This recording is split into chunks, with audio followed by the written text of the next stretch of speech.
Oi, gente, espero que todos vocês estejam super bem. Sejam bem-vindos aqui. Hoje nós vamos falar sobre o não redirecionamento da execução fiscal. É uma tese muito boa para livrar muito sócio, muito diretor de ter o seu patrimônio, inclusive, penhorado e comprometido. Olha só que interessante, meu nome é Juraci, sou mentora, professora, advogada e sempre com as minhas novidades aqui no meu canal. Então inscreva-se e dá o seu like, comente e vem comigo para conhecer essa tese super interessante.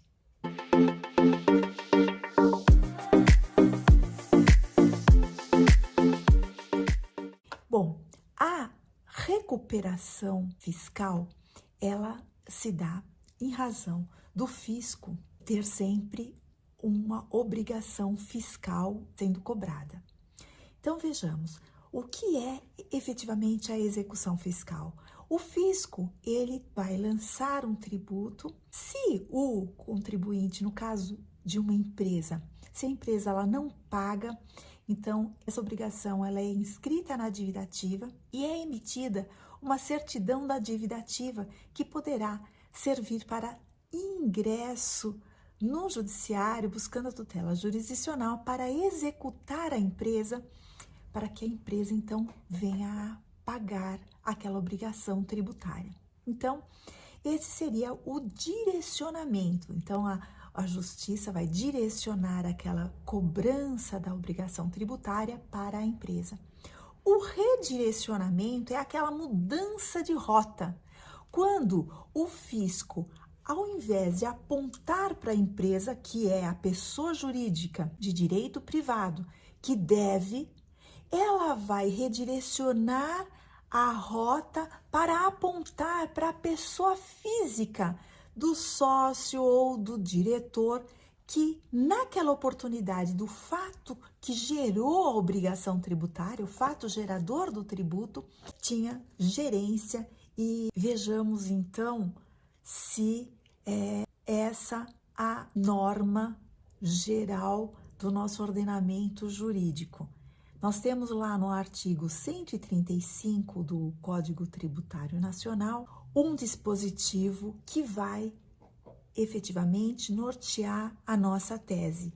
Além dessa norma geral e de todas as garantias do contribuinte que constam na Constituição Federal, nós temos algumas súmulas que vai nos ajudar a corroborar e robustecer essa nossa tese. E tudo isso tem que ser muito bem alinhavado, porque essa tese, ela vai efetivamente trazer a possibilidade desse redirecionamento não ser feito. Então, nós vamos começar com o que consta no artigo 135, inciso 3º.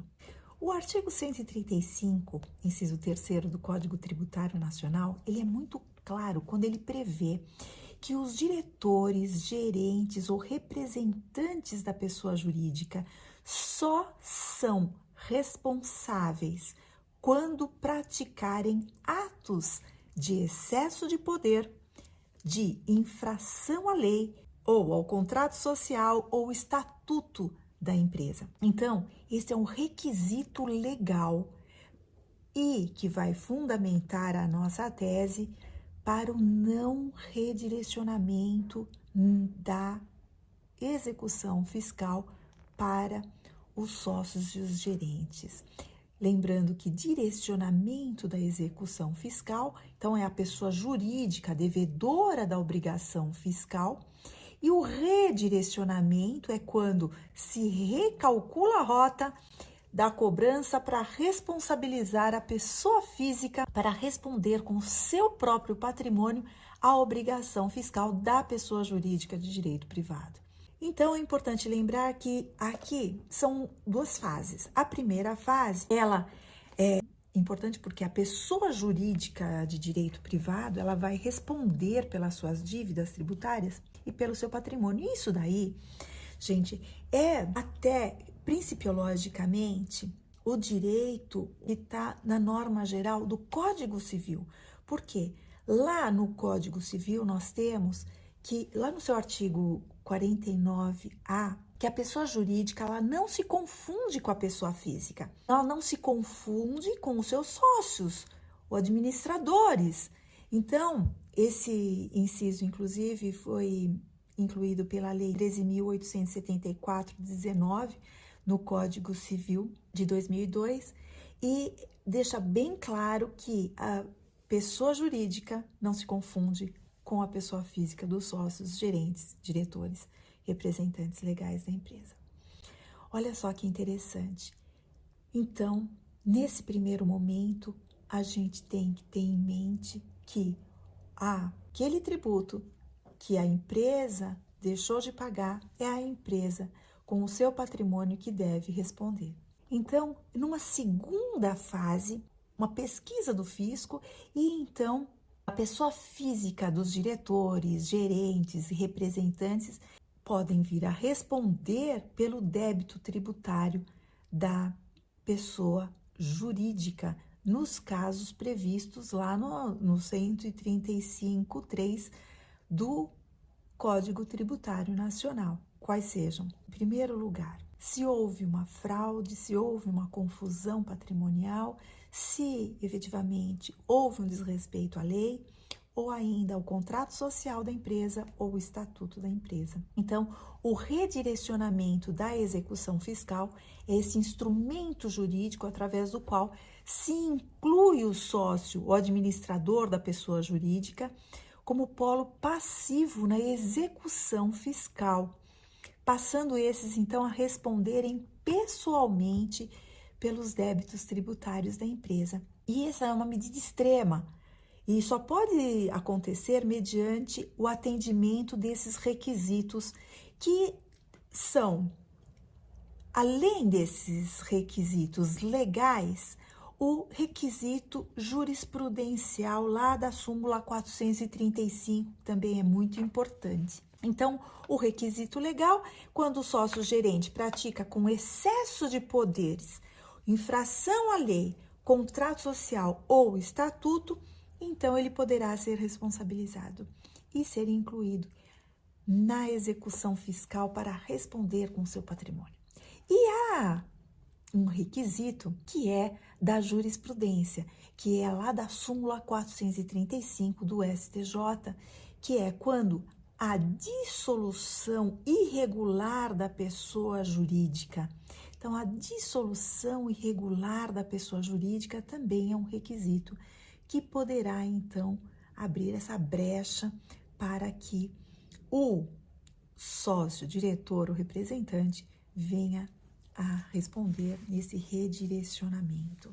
Então, vejamos o que seria, então, quando que a empresa ela é dissolvida irregularmente. Então, presume-se dissolvida irregularmente a empresa que deixar de funcionar no seu domicílio legal fiscal sem a comunicação aos órgãos competentes. Então, dessa forma, vai se legitimar o redirecionamento da execução fiscal para o sócio gerente. E o STJ tem julgado, em instância de recursos especiais, várias situações específicas nos processos que vale muito a pena a gente conhecer para a gente adaptar a nossa tese dentro do caso concreto que venha a ser apresentado para nós.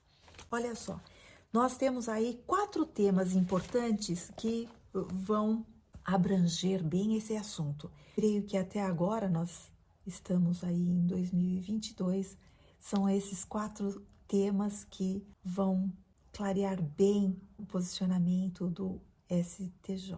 Temos o tema número 97, que fala que a simples falta de pagamento não é suficiente para o redirecionamento para o sócio gerente na execução fiscal. Então, vejamos. Olha só que sentença fantástica que nós temos aí no tema 97 do STJ.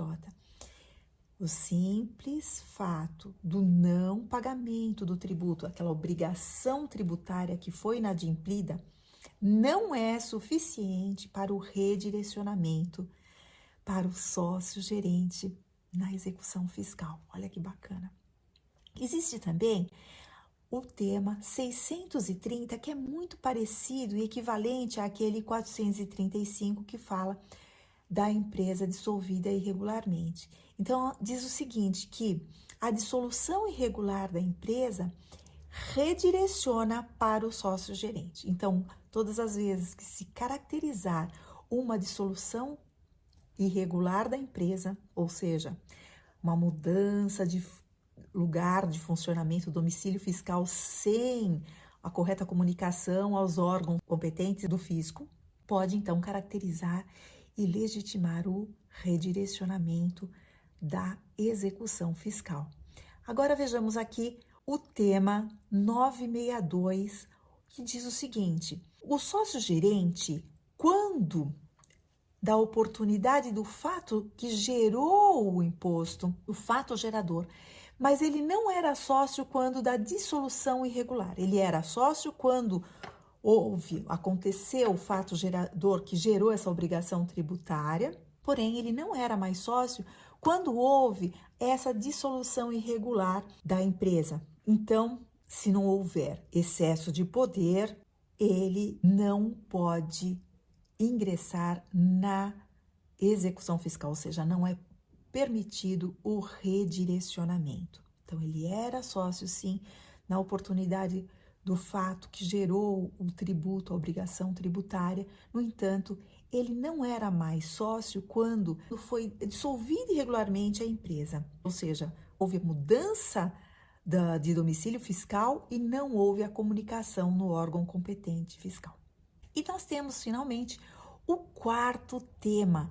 O quarto tema, então, é o 981 e ele vai dizer o seguinte, que o que importa é quem era sócio-gerente, diretor e responsável quando da dissolução irregular da empresa e não importando se era ou não sócio-gerente na data do fato que gerou a obrigação tributária. Então, vejamos que redireciona para o sócio-gerente todas as vezes que na execução fiscal se verificar que aquele sócio-gerente, ele constava como tal, como sócio, como gerente, diretor ou representante, quando a empresa foi dissolvida irregularmente, ou seja, quando ocorreu da empresa mudar o domicílio fiscal e não ter sido comunicado ao órgão competente essa mudança de domicílio fiscal.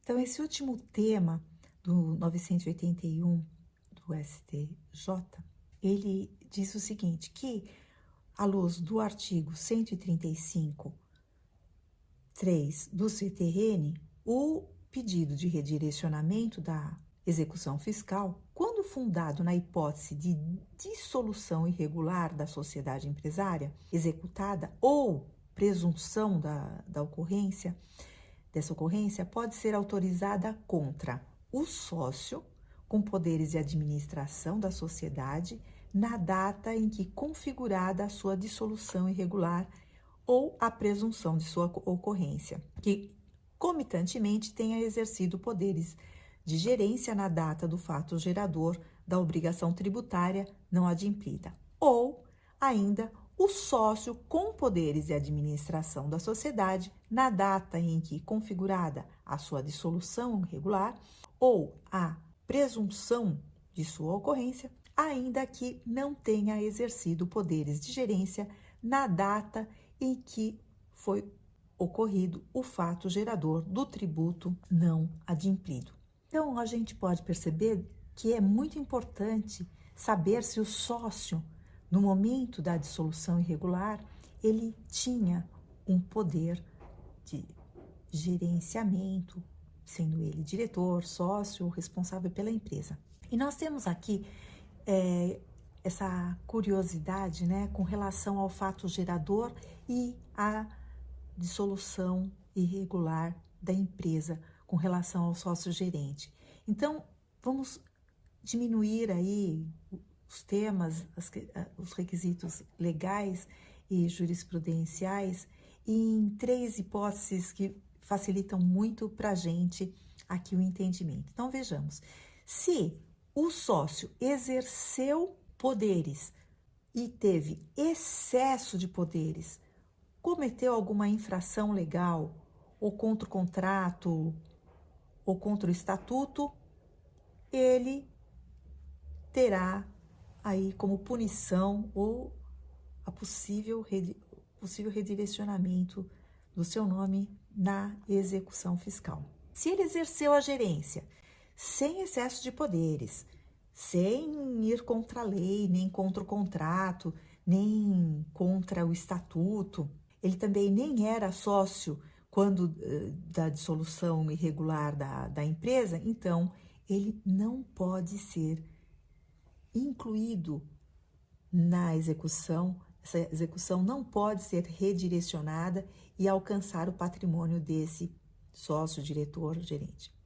E também se exerceu ou não exerceu gerência quando da ocorrência do fato gerador, mas era sócio quando da dissolução irregular, então ele poderá sim ter aí esse redirecionamento. E se ele exerceu ou não exerceu gerência na oportunidade da ocorrência do fato gerador, mas ele está como sócio na oportunidade da dissolução irregular da empresa, então ele poderá sim ter esse redirecionamento da execução para si e, inclusive, ter os seus bens alcançados.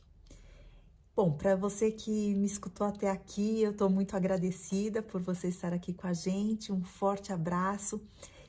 Me siga, se inscreva no canal, comente, dê o seu like e compartilhe com os seus conhecidos. Eu tenho certeza que vai beneficiar imenso a muitos. E até o nosso próximo encontro.